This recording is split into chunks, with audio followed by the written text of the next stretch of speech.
Saya sedih, kecewa bercampur marah begitu saya saksikan di ELC, saudara, Indonesia Lawyer Club, di salah satu sebuah stasiun televisi, saudara, ada tokoh yang mengatakan kalau PKI itu hanya korban. Kalau PKI itu korban, penjahatnya siapa? Kalau PKI korban, berarti penjahatnya NU, penjahatnya Banser, penjahatnya Masumi, penjahatnya tentara, penjahatnya Polri, penjahatnya negara, saudara. Ini fakta, ini bukan sekedar cerita, ini bukan khurafat, bukan takhayul, bukan dongeng, tapi ini fakta yang kita hadapi. Omong kosong kalau ada mengatakan PKI tidak akan bangkit. Omong kosong kalau ada mengatakan PKI akan bangkit atau PKI ini sudah final, tidak akan bangkit lagi. Omong kosong, saudara. PKI sedang bergerak, PKI akan bangkit kembali, PKI akan melibas kita semua kalau kita tidak merapatkan barisan dari sekarang, saudara. Ada apa? Siapa itu orang yang bisa nakut-nakut di televisi? Siapa itu orang yang bisa neken media televisi? Siapa itu orang yang menguasai media di kita punya negeri? Maka itu saya usulkan kepada simposium ini untuk kita bersama-sama mendorong sejarah pengkhianatan PKI 48 dan 65 harus dikembalikan dalam kurikulum pendidikan nasional Indonesia dalam materi sejarah Indonesia, saudara. Ada beberapa parpol, bukan satu, yang terang-terangan mengirim kader-kadernya ke Republik Rakyat Cina untuk ikut pendidikan politik. Mereka dididik oleh Partai Komunis Cina, saudara. Seolah-olah dia ingin meledek semua yang anti PKI. Manusia-manusia Indonesia yang anti PKI, ada urusan apa dengan kalian? Aku bangga jadi anak PKI. Bangsa Indonesia yang anti PKI, ada apa dengan kalian benci PKI? Ada apa musuh PKI? Aku anak PKI masuk parlemen dan aku bangga menjadi anak PKI. Innalillahi wa inna ilaihi raji'un. Kalau itu sudah masuk larangan, seorang Menko Polhukam tidak berhak melindungi logo Palu Arit hanya dengan alasan itu adalah tren kaula muda, sudah. Takbir, Allahu Akbar, merdeka.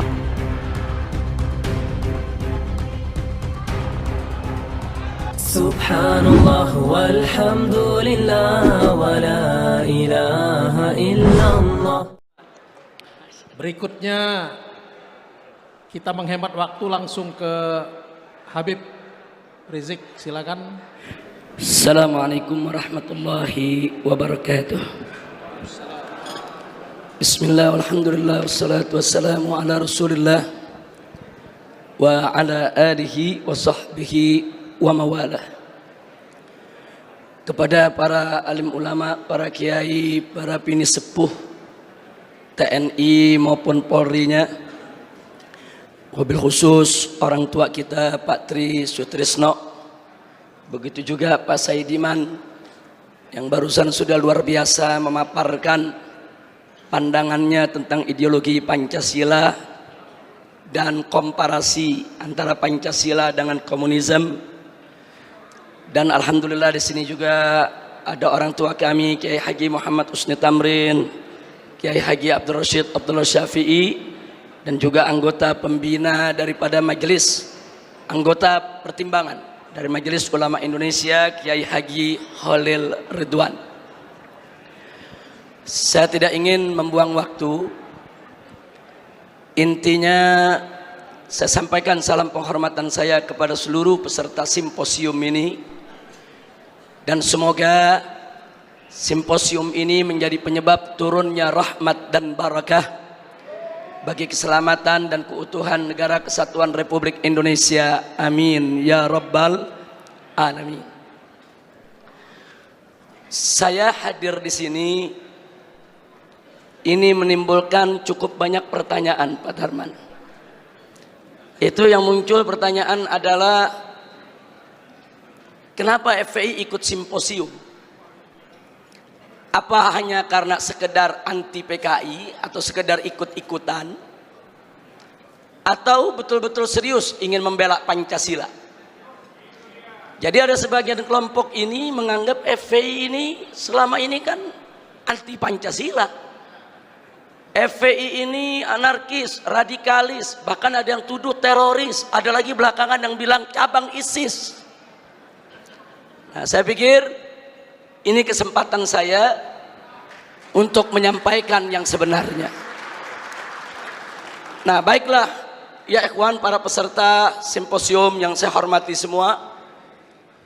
Terlebih dahulu ingin saya jelaskan sebelum masuk ke dalam ideologi Pancasila itu sendiri dalam pandangan Front Pembela Islam, bahwa FPI punya sikap bagaimana menyikapi Islam sebagai agama dan menyikapi Pancasila sebagai dasar negara.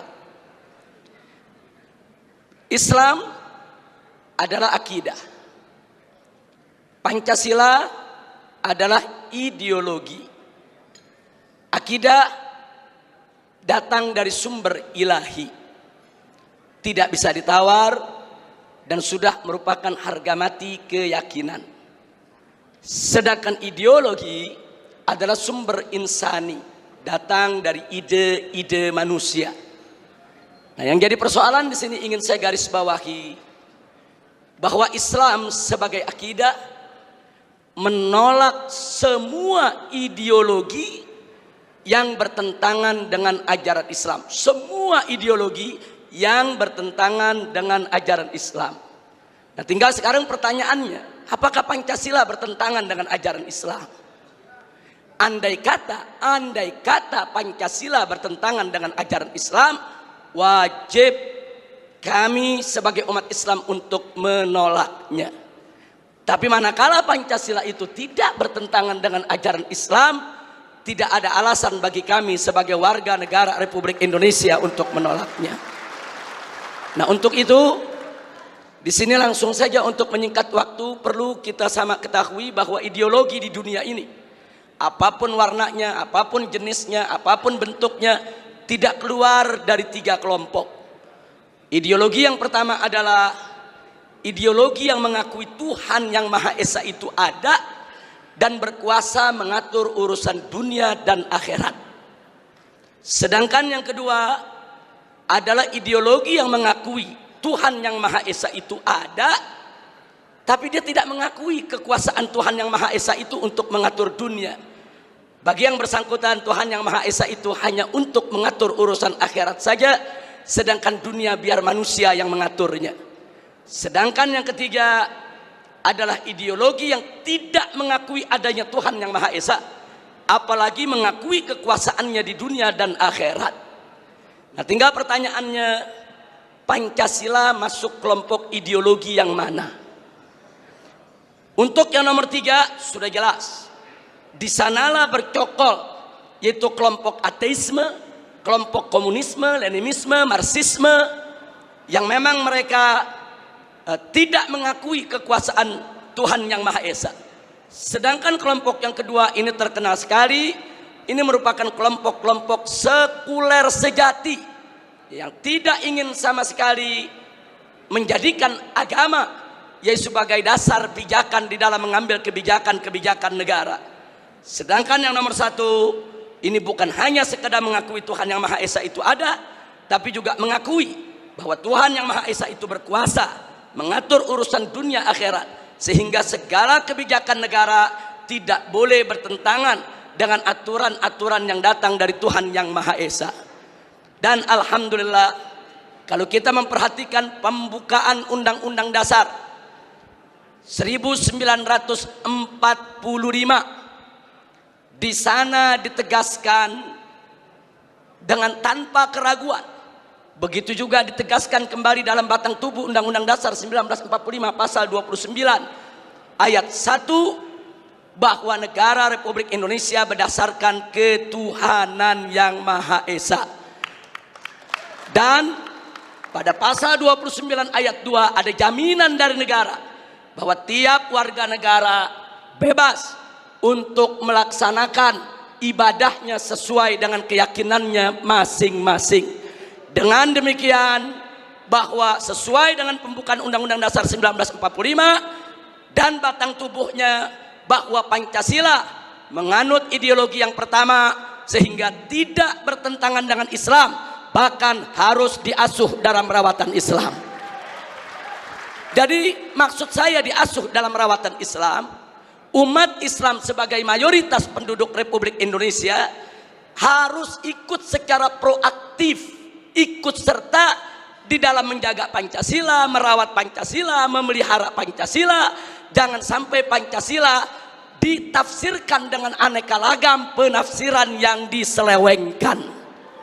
Nah, mudah-mudahan umat Islam seluruh Indonesia bisa memahami ini dan bisa ikut serta dilibatkan untuk menjaga daripada peninggalan para founding father selaku pendiri bangsa Indonesia. Amin ya rabbal alamin. Nah baik, dari sinilah ingin saya katakan, saya tidak sepakat, sekali lagi terlebih dahulu saya sampaikan, saya tidak sepakat kalau ada yang mengatakan Pancasila itu pilar negara. Karena dalam Undang-Undang Dasar kita, Pancasila itu adalah dasar negara. Andai kata, maaf, andai kata ada kelompok-kelompok yang tetap ngotot, maaf, ini bukan sembarangan pihak. Karena kemarin yang mengkampanyekan 4 pilar negara itu DPR MPR, nah, ke seluruh Indonesia. Nah karena itu saya katakan, andai kata pun 4 pilar negara itu sebagaimana yang mereka sampaikan, yaitu Pancasila, kemudian juga ada Undang-Undang Dasar 1945, Bhinneka Tunggal Ika dan NKRI, seluruhnya tetap harus berdiri atas dasar ketuhanan yang Maha Esa.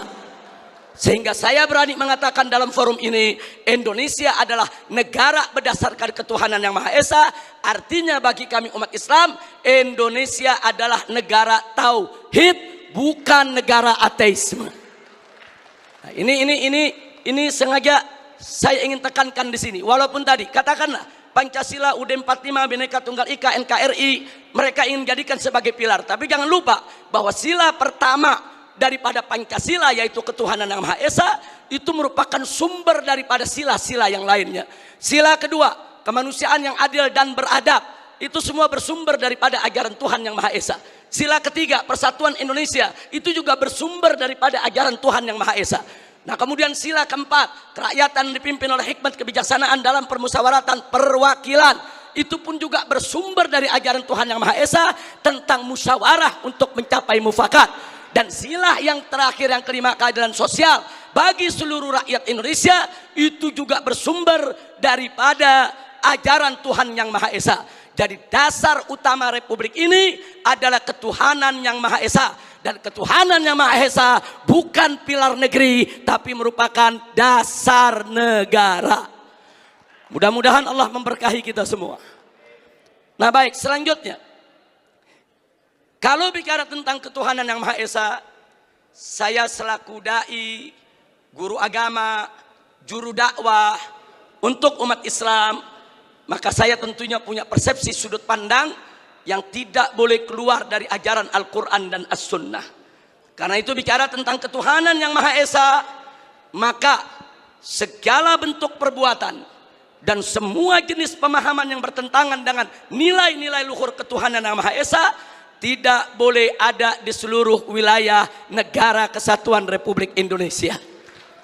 Yang oleh karenanya, dengan tanpa ragu saya nyatakan di sini, segala bentuk perbuatan, apapun perbuatannya, apakah itu sihir, perdukunan, pemurtadan, riba, korupsi, miras, narkoba, judi, persinahan, pornografi, porno aksi, premanisme, pembunuhan, dan terorisme, semuanya bertentangan dengan nilai-nilai luhur ketuhanan yang Maha Esa, tidak boleh ada di Republik ini ya ikhwan.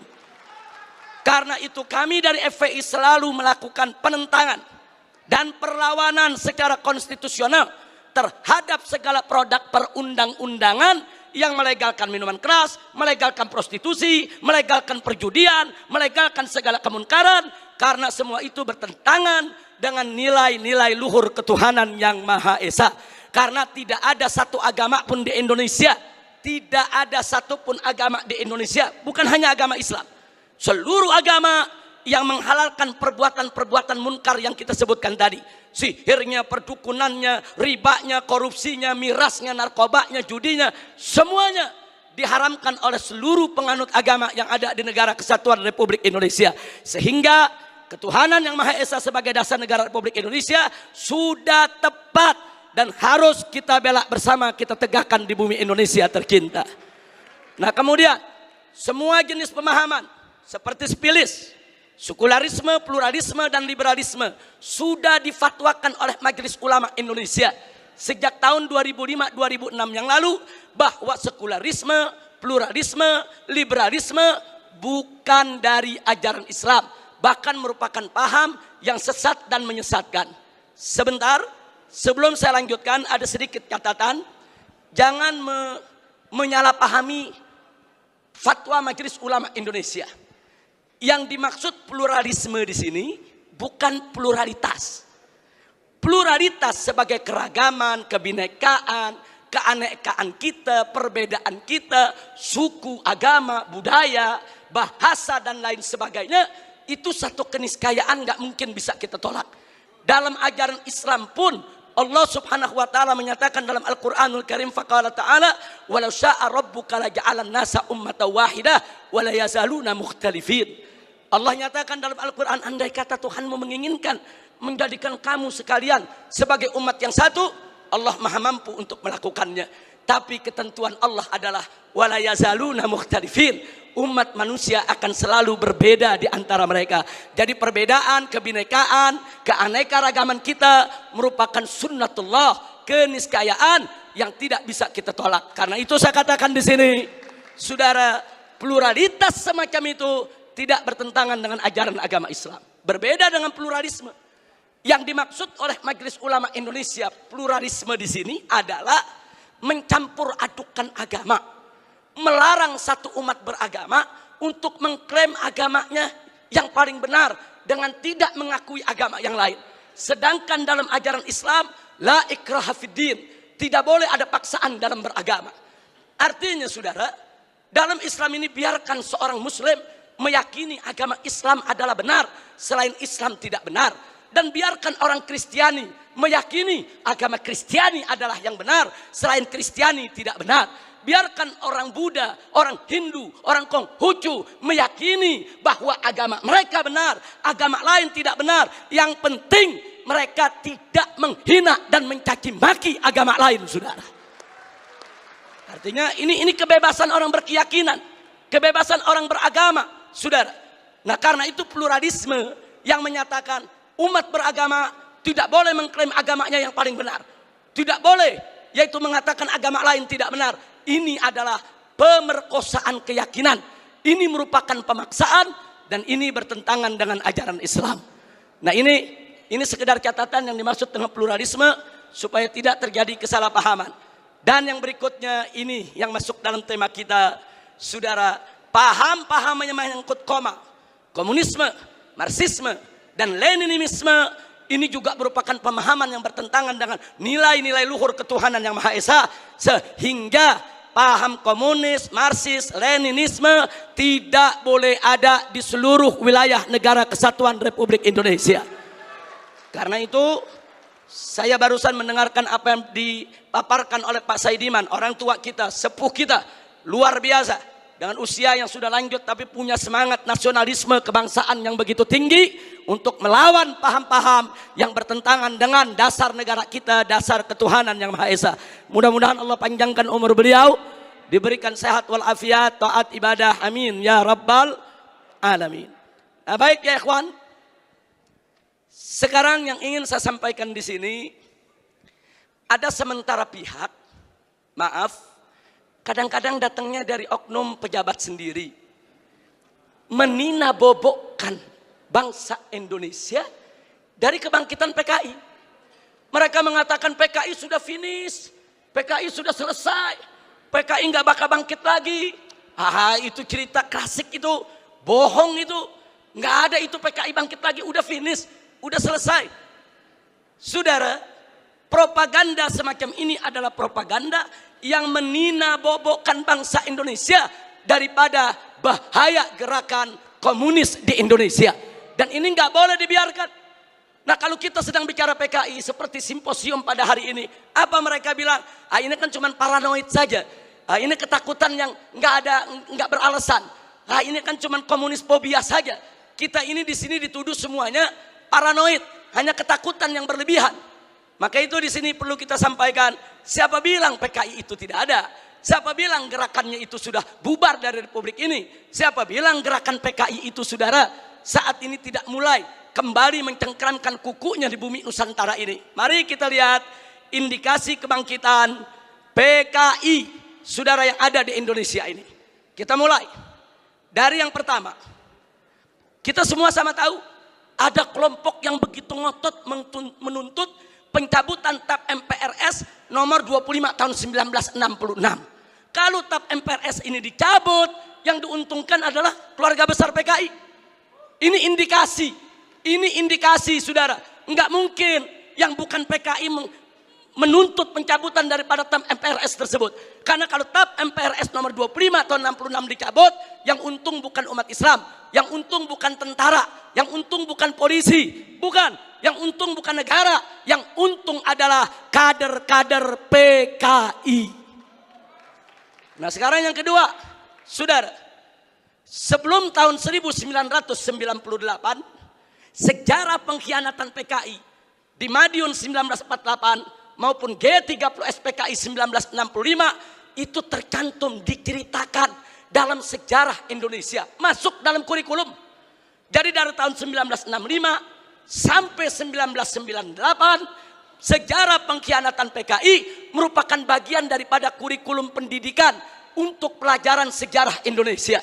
Tapi begitu masuk reformasi 98, saudara, pelajaran tentang pengkhianatan PKI baik di Madiun 1948 maupun G30S PKI 1965 dihapuskan dari kurikulum pendidikan. Saya bertanya-tanya, siapa ini manusia yang punya kekuatan bisa menghapus materi pengkhianatan PKI dari kurikulum? Ini bukan seorang biasa, saudara. Dia punya kekuatan politik, dia punya kekuatan ekonomi, dia punya kekuatan sosial. Kalau hanya rakyat jelata biasa, nggak mungkin dia bisa menghapus daripada pelajaran pengkhianatan PKI dari kurikulum pendidikan Indonesia, saudara. Dan dampaknya serius. Sejak tahun 98 sampai hari ini, saudara. Sampai hari ini, saudara, apa yang terjadi?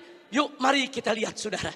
Anak-anak SD, SMP, SMA yang di tahun 98, saudara, baru mulai mencicipi sekolah, mereka nggak dapat lagi pelajaran tentang pengkhianatan PKI. Jadi dari tahun 98 sampai hari ini, generasi muda kita yang umurnya sekitar 25 sampai 27 tahun, mereka nggak tahu apa dan bagaimana PKI, saudara. Saudara, ini kurikulum ini penting. Kurikulum ini membentuk daripada ideologi bangsa. Kurikulum ini membentuk pemikiran filsafat bangsa. Kalau sudah dihapuskan dari kurikulum, jangan kaget kalau anak-anak muda kita saat ini umur 20-an, saudara, 25 atau 27 ke bawah, tidak ada yang tahu PKI. Bahkan mereka merasa bangga pakai kaos dengan gambar Palu Arit karena ketidaktahuan mereka, saudara. Nah, lagi-lagi, saudara, tadi saya katakan, saudara, siapa ini pihak yang punya inisiatif untuk menghapus pelajaran tersebut, saudara? Kalau tadi orang tua kita Bapak Tri Sutrisno memperkenalkan kita begitu banyak buku luar biasa. Buku-buku yang dikenalkan oleh Pak Tri tadi semuanya buku bagus, Pak. Cuma yang jadi persoalan, buku-buku tersebut menjadi tidak efektif manakala tidak diajarkan di sekolah-sekolah. Buku tersebut menjadi tidak efektif manakala tidak dijadikan sebagai bagian kurikulum pendidikan Indonesia. Maka itu saya usulkan kepada simposium ini untuk kita bersama-sama mendorong sejarah pengkhianatan PKI 48 dan 65 harus dikembalikan dalam kurikulum pendidikan nasional Indonesia dalam materi sejarah Indonesia, saudara. Baik, sekarang kita lihat lagi, saudara. Yang ketiga, sebelum tahun 98, saudara, televisi nasional khususnya TVRI setiap tanggal 30 September selalu memutar ulang film tentang pengkhianatan G30S PKI. Hingga dari Sabang sampai Merauke, dari gunung sampai ke lembah, orang di kampung-kampung nonton film tersebut, saudara. Mereka tahu betapa biadabnya PKI, betapa zalimnya PKI, betapa pengkhianatan yang dilakukan oleh PKI. Tapi sayang sejuta sayang, setelah reformasi tahun 98 tidak ada satupun stasiun televisi sampai hari ini yang berani menayangkan kembali daripada film pengkhianatan G30S PKI, saudara. Ada apa? Siapa itu orang yang bisa nakut-nakuti televisi? Siapa itu orang yang bisa neken media televisi? Siapa itu orang yang menguasai media di kita punya negeri? Sampai media takut nggak berani untuk menayangkan film itu kembali, saudara. Akibatnya dari tahun 98 sampai hari ini anak-anak muda kita, saudara, nggak lagi tahu bagaimana kebiadaban PKI. Padahal kalau itu, saudara, ditayangkan di televisi, luar biasa. Luar biasa, saudara. Dari Sabang sampai Merauke se-Indonesia. Saudara, nah ini fakta. Ini merupakan indikasi kebangkitan PKI yang tidak terbantahkan. Omong kosong kalau ada mengatakan PKI tidak akan bangkit. Omong kosong kalau ada mengatakan PKI akan bangkit atau PKI ini sudah final, tidak akan bangkit lagi. Omong kosong, saudara. PKI sedang bergerak. PKI akan bangkit kembali. PKI akan melibas kita semua kalau kita tidak merapatkan barisan dari sekarang, saudara. Mudah-mudahan Allah menyatukan kita semua. Baik, yang keempat, langsung saja, saudara. Kita tahu dulu sebelum 98 ada Litsus, penelitian khusus bagi pejabat publik di Indonesia, saudara. Seseorang ingin jadi gubernur, ingin jadi kepala daerah, apalagi mau jadi menteri, saudara. Ada penelitian khusus. Siapa dia? Bagaimana ideologinya? Apa keterkaitannya dengan PKI, saudara? Kalau terbukti ada keterkaitan dengan PKI, apalagi mengusung ideologi PKI, tidak akan pernah dilantik oleh negara sebagai pejabat publik, saudara. Tapi semenjak tahun 1998, Litsus ditiadakan. Tadi Patri sudah sampaikan kepada kita, bagaimana mereka menjadi kepala daerah, menjadi gubernur, menjadi wali kota, menjadi anggota dewan, saudara. Masuk ke berbagai macam partai. Ini fakta, ini bukan sekedar cerita. Ini bukan khurafat, bukan takhayul, bukan dongeng. Tapi ini fakta yang kita hadapi. Nah, kemudian baik yang kelima, saudara. Nah, tadi sudah kita sebutkan putra putri PKI keturunannya masuk ke partai-partai politik. Masuk ke instansi lembaga-lembaga negara, saudara. Dan dari sanalah, saudara, mereka mempengaruhi kebijakan-kebijakan untuk keuntungan PKI. Baik, yang keenam, mari kita lihat lagi, saudara. Kita tidak boleh menutup mata. Sejak tahun 1998 begitu banyak buku-buku yang membela PKI. Dibagikan secara gratis, dijual dengan bebas di toko-toko buku, saudara. Enggak, pemerintah kita enggak mampu untuk melakukan tindakan apapun. Real, fakta, saudara. Bahkan ada satu anggota dewan, pimpinan satu komisi di DPR RI, saudara, begitu bangga mengarang buku mengatakan dengan judul "Aku Bangga Jadi Anak PKI". Enggak sampai di situ. Bahkan dia karang buku lagi dengan judul "Anak PKI Masuk Parlemen". Seolah-olah dia ingin meledek semua yang anti PKI. Manusia-manusia Indonesia yang anti PKI, ada urusan apa dengan kalian? Aku bangga jadi anak PKI. Bangsa Indonesia yang anti PKI, ada apa dengan kalian benci PKI? Ada apa musuh PKI? Aku anak PKI masuk parlemen dan aku bangga menjadi anak PKI. Innalillahi wa inna ilaihi rajiun. Ini indikasi. Yang ngomong yang sebelah sana. Lanjut. Ini sudah atau saya lanjutkan ini? Sebab dapat teguran 1 menit lagi mesti selesai. Padahal saya bawa materinya 25 menit. Tapi dikasih waktu 15 menit. Saya mau tanya dulu sama peserta ini. Izinnya. Baik. Supaya menyingkat waktu, Pak Tarman Azam. Beliau kawan saya, Masya Allah. Salah seorang pimpinan PWI. Mudah-mudahan panjang umur. Amin ya rabbal alamin. Baik. Berikutnya, saudara. Mari kita lihat yang nomor 7. Saudara, adanya usulan RUU KKR. Komisi Kebenaran dan Rekonsiliasi. Ini juga tidak lepas dari peran-peran untuk kepentingan PKI. Kemudian yang ke-8, bagaimana Komnas HAM, luar biasa, saudara. Berikut LSM liberal yang menjadi LSM komprador, saudara, yang bersuara untuk kepentingan asing.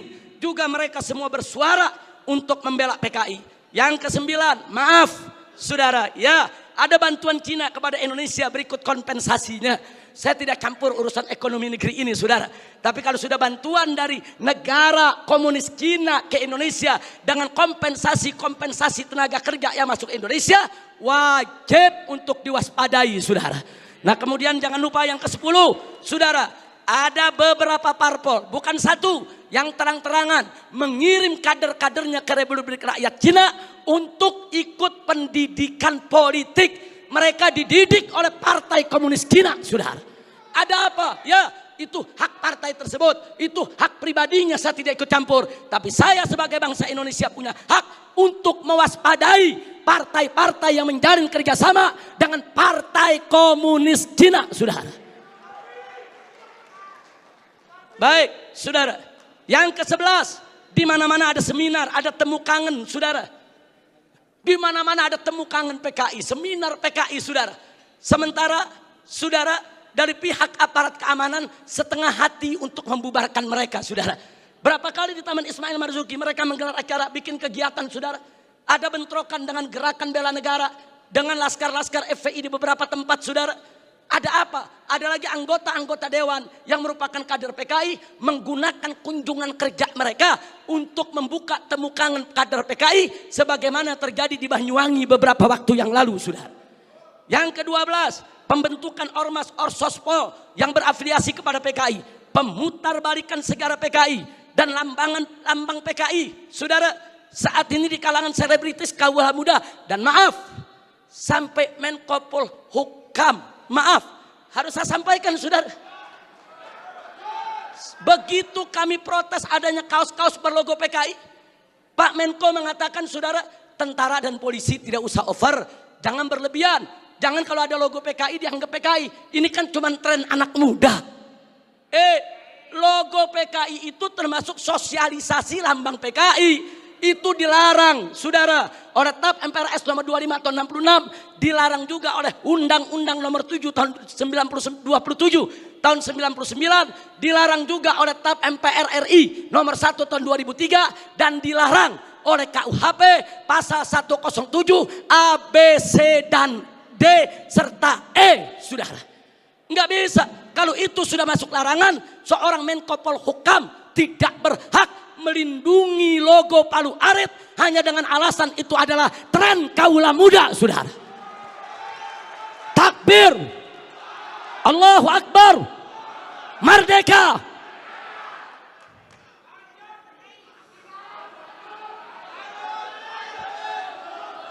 Baik, yang ke-15, saudara. Belum lama ini, saudara, ada usulan konyol penghapusan kolom agama dari KTP, saudara. Kalau kolom agama dihapuskan dari KTP, saudara, maka ini merupakan kesempatan bagi kalangan ateis, bagi kalangan PKI untuk tidak lagi mencantumkan agamanya, saudara. Ini berbahaya, ini merupakan indikasi kebangkitan PKI. Baik, yang ke-16, saudara. Dorongan untuk minta maaf kepada PKI. Ada apa? Saya ditanya sama wartawan, Habib Rizik, ini bagaimana sikap FPI kalau presiden sampai minta maaf kepada PKI? Saya jawab, kalau presiden ngotot meminta maaf kepada PKI, saya usul sekalian saja minta maaf sama Belanda dan Jepang. Jangan tanggung-tanggung minta maaf, saudara. Minta maaf saja. Belanda, maaf dulu pejuang kami membunuh tentara Belanda. Jepang, maaf dulu gerilyawan kami membunuh Anda. Minta saja sekalian maaf kepada Belanda dan Jepang, saudara. Belanda dan Jepang itu penjahat, saudara. Sebagaimana PKI, bukan kita yang minta maaf kepada Belanda dan Jepang. Bukan kita yang minta maaf kepada PKI. PKI yang harus minta maaf kepada bangsa Indonesia, saudara. Baik, kemudian berikut yang ke-17, saudara. Maaf, sekarang ini ada jargon revolusi mental.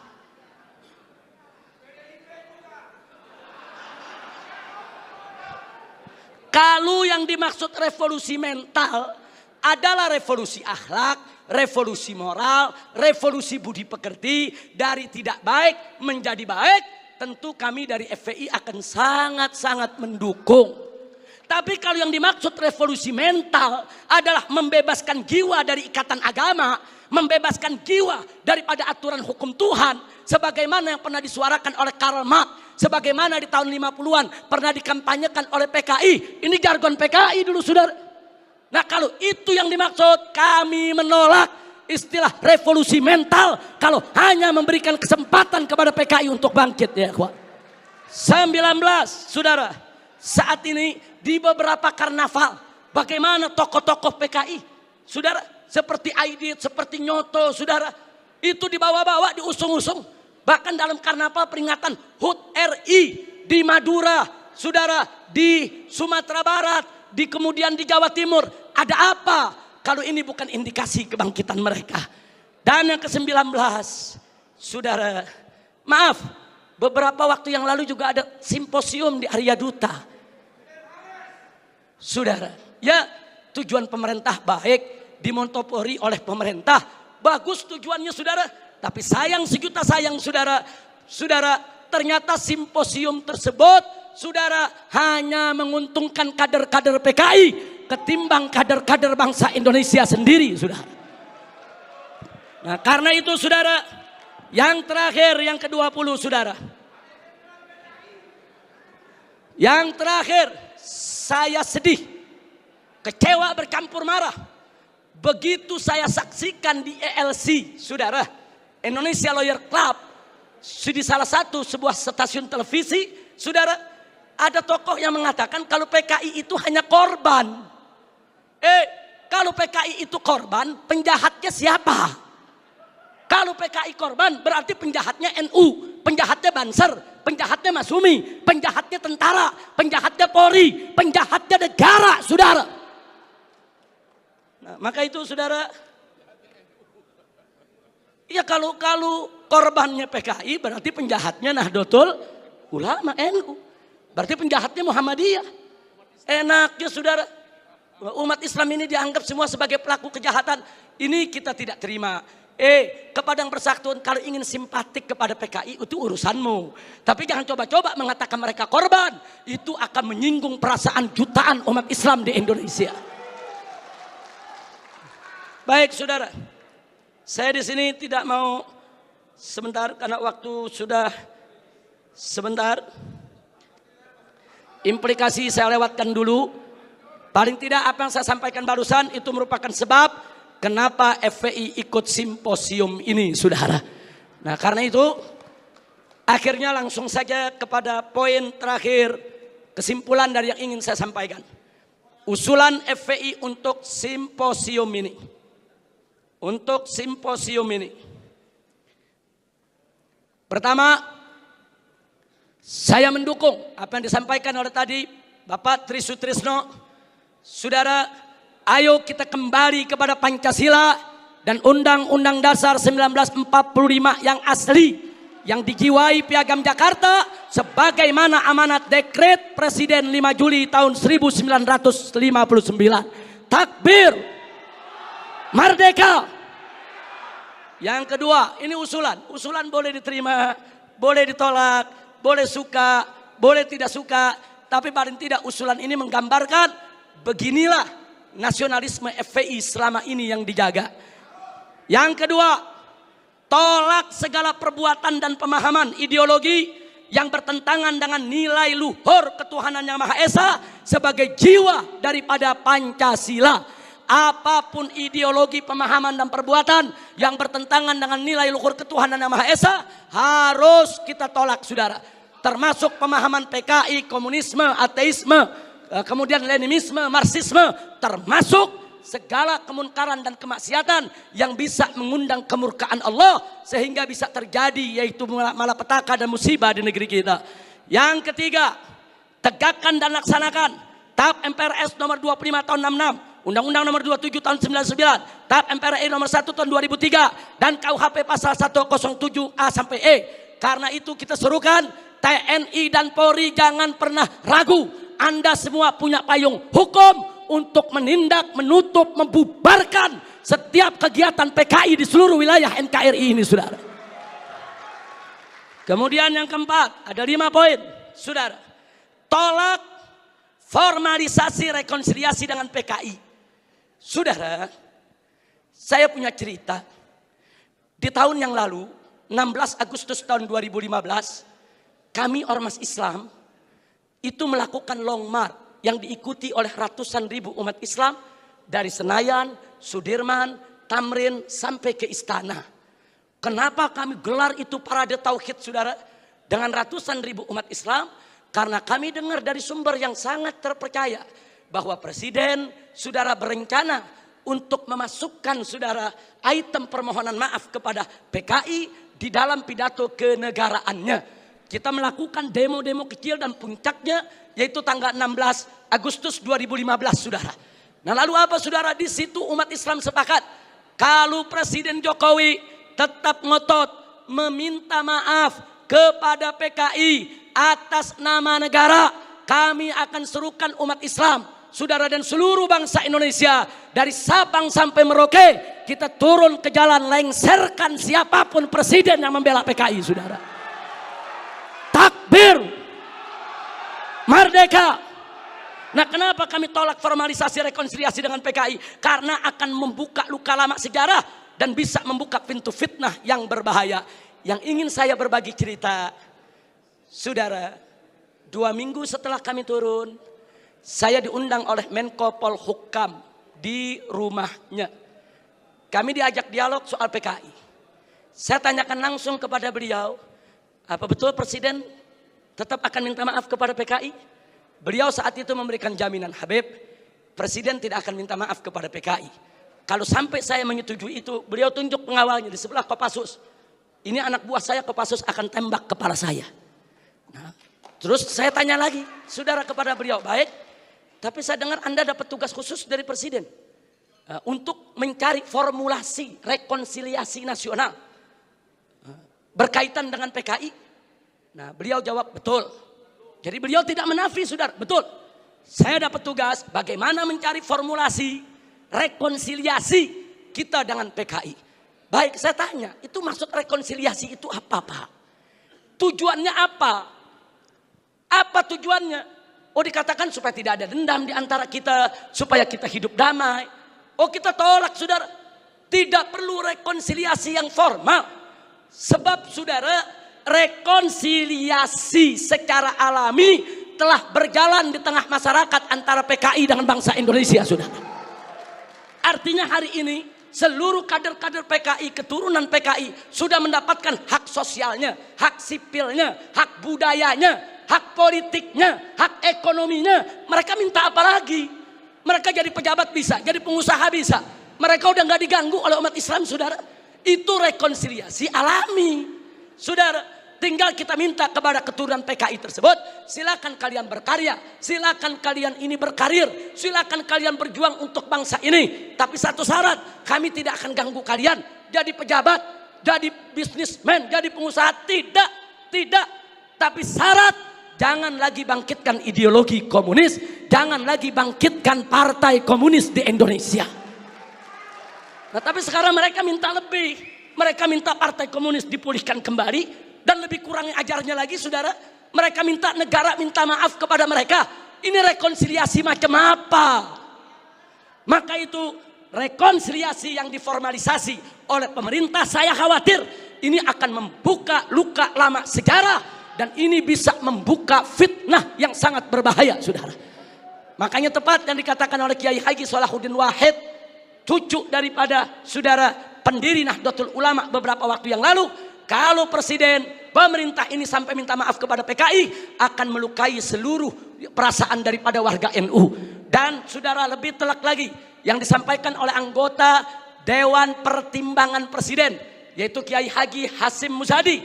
Beliau sampaikan langsung kepada Bapak Presiden, kalau Bapak minta maaf kepada PKI, bukan hanya NU yang terlukai, seluruh umat Islam bangsa ini akan terlukai. Ini bahaya, ini negeri udah damai, udah tenang. Kita nggak ribut-ribut lagi soal PKI, saudara. Kenapa mau dikorek-korek lagi luka lama, saudara? Nah, karena itu, saudara, kalau ada usulan bongkar itu kuburan massal yang isinya PKI, apa seluruh kuburan mau dibongkar?